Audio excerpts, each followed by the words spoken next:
I don't think any of us expected would ever be on sale in the US, but from the sound of this, it looks like it might. So you remember this is probably a couple of years ago at this point. You and I both got really excited when the Citroen Ami came out, the Mm-hmm. little city car. Yeah.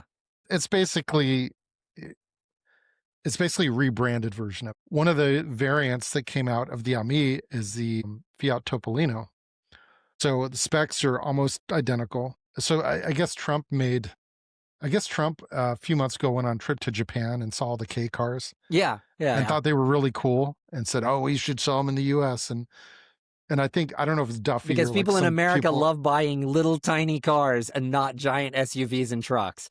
Because that's the market here, are these tiny Yes. cars. Well, I mean, among the enthusiasts, I mean, K cars has been like a real hot button issue in the enthusiast community for a few years I because of get it for an enthusiast, yeah. but But in for terms of like mass mass market, market, yeah. So anyway, but this is the Olivier Francois, CEO of Fiat, said, this is a quote, "I'm happy to share that we'll be bringing the Fiat Topolino to the US with more details to come next year," for what that's worth. So, but I think it's important to discuss the specs and limitations of this. So, okay, a whopping 5.5 kilowatt hour battery, massive, a raging 8 horsepower. sweet. But it's 8 horsepower from 0 RPM. Yes. And a top speed of 28 miles an hour. Mm-hmm. Yep. WLTP range of 47 miles. So it'd be like a first gen Leaf, basically. That's actually shockingly Better. good. So anyway, so I see this as possibly being a hit in, I don't know if you've heard the Villages. It's that like massive retirement community in Florida. I could see this being big in like gated neighborhoods, retirement communities, possibly like college campuses, stuff like that. Obviously, if it's limited to 20 miles an hour, wouldn't recommend taking it on the interstate.